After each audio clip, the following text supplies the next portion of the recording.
seputar ASI dan MPASI.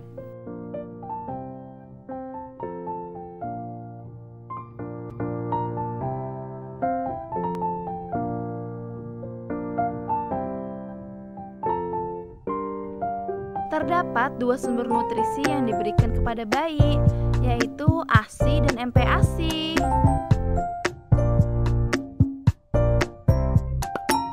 Bayi di usia 0-24 bulan merupakan periode emas dan perlu gizi yang cukup.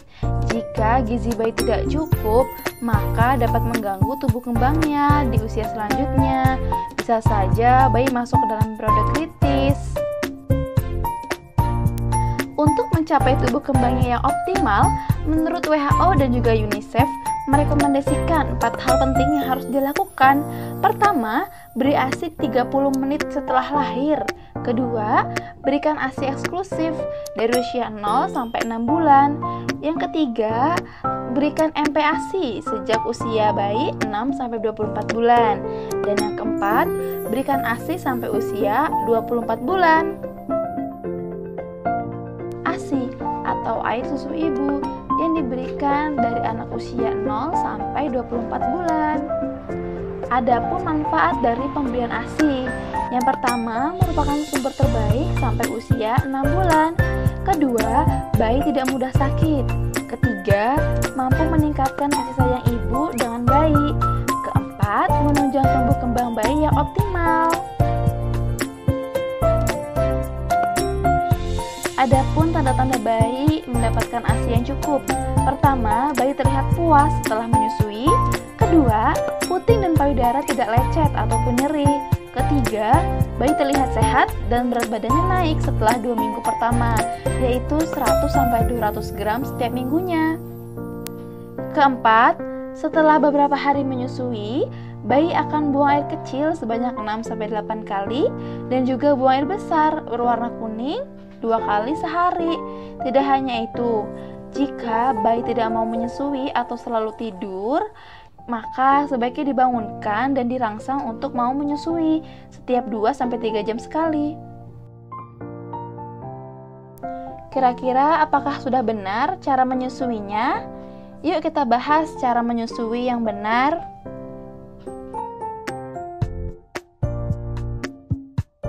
Pertama, cara memegang atau memposisikan bayi. Peluk kepala dan tubuh bayi ke dalam posisi lurus. Kemudian posisikan muka bayi ke puting payudara. Selanjutnya, ibu memeluk tubuh bayi dan bayi merapatkan tubuhnya ke tubuh ibunya. Kemudian, kedua tangan ibu memeluk tubuh bayi. Ingat ya, tidak hanya bagian leher saja atau bahu, tapi tubuh bayi.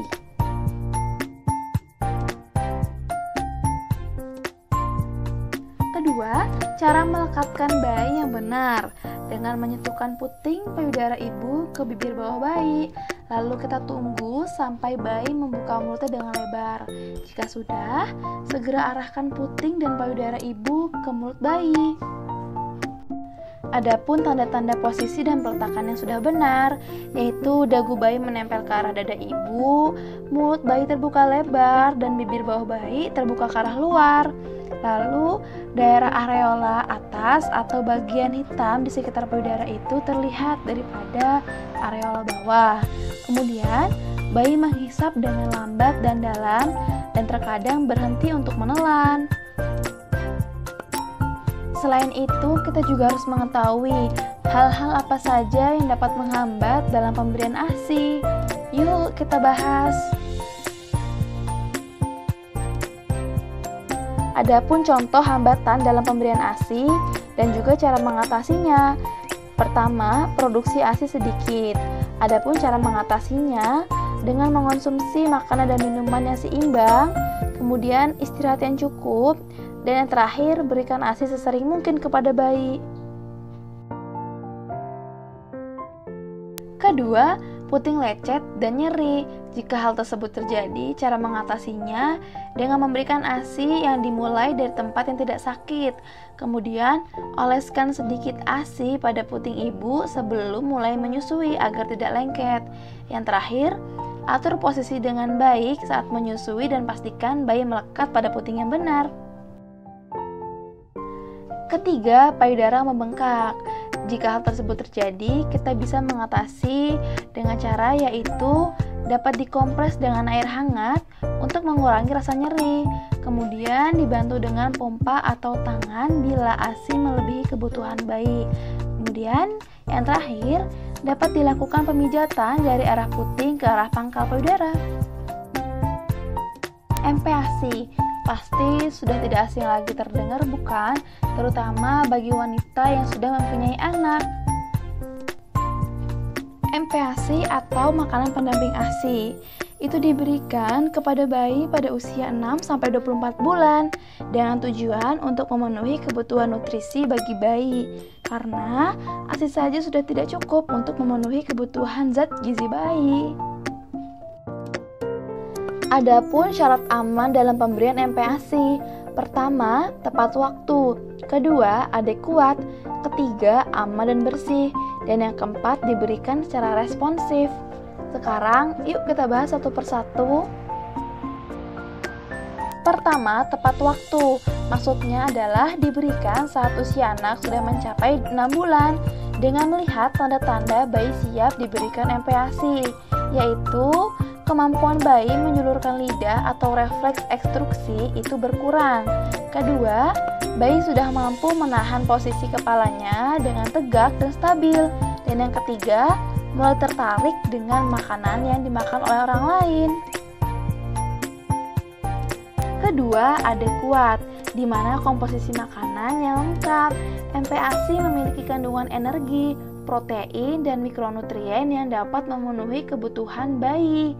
Adapun komposisinya mengandung karbohidrat, protein, di mana diutamakan adalah protein hewani, lemak, buah atau sayur, dan juga ASI. Ketiga, aman dan bersih. Nah, MPASI disiapkan dan disimpan dengan cara-cara yang higienis. Misalnya, gunakan alat makan yang bersih, lalu cuci tangan sebelum membuat makanan dan sebelum memberikan makan kepada anak.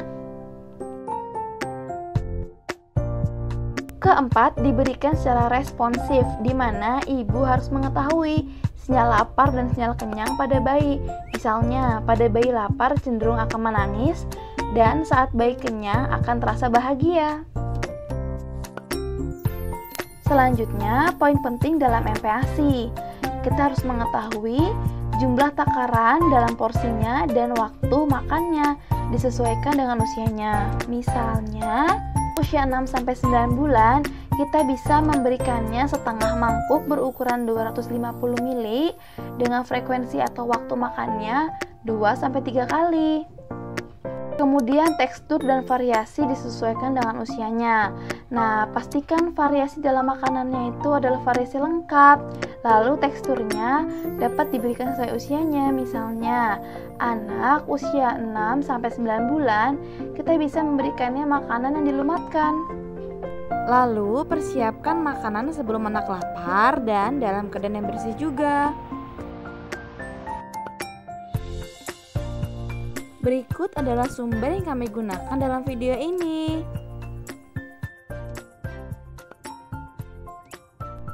Thank you.